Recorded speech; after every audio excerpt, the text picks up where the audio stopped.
aytdiki, odamlar ba'zida o'ylamasdan, bilmasdan gapirib qo'yadi-da.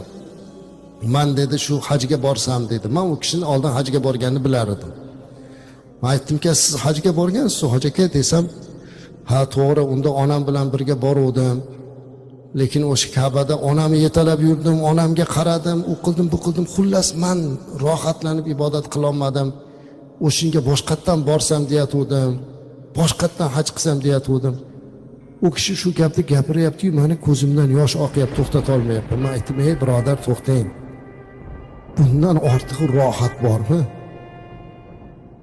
Ka'bani oldida onasini qo'lini ushlashdan ortiqroq rohat bormi? Ka'bani oldida otasini qo'lini ushlab duosini olishlikdan ortiqroq rohat bormi? Mana shu rohatni olmadim deyapsiz. Alloh sizga shu rohatni beribdi-ku, siz bo'lsa topa olmayapman deyapsiz. Buni qilmaslik kerak. Bu rohat hammaga ham nasib qilmaydi. Puli bo'lsa yana kelar, 10 marta kelar umraga, kelar hajga. Lekin yo'q, ona bilan otani qanday olib kelsin? Shuning uchun mabodo kelgan bo'lsa, qo'llaridan o'ping, peshonasidan o'ping, hamda duolarini oling. Topa olmayapmiz, buni qila olmayapmiz azizlar. Qila olmayapmiz.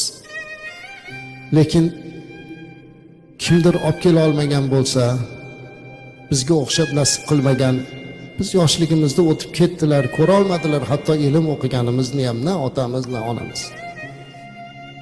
Lekin qalbimizga bitta taskinlik bor. Sizga shu taskinlikni ilindim azizlar.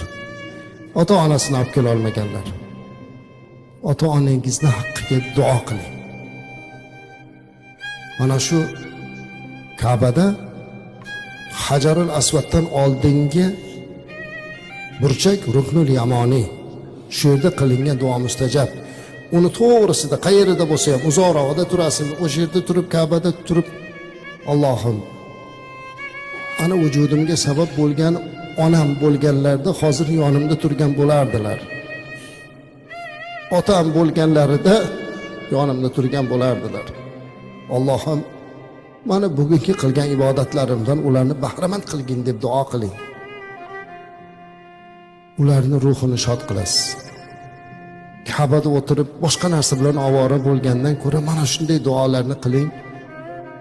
Ana bu sizning farzandlik burchingiz bo'lsin.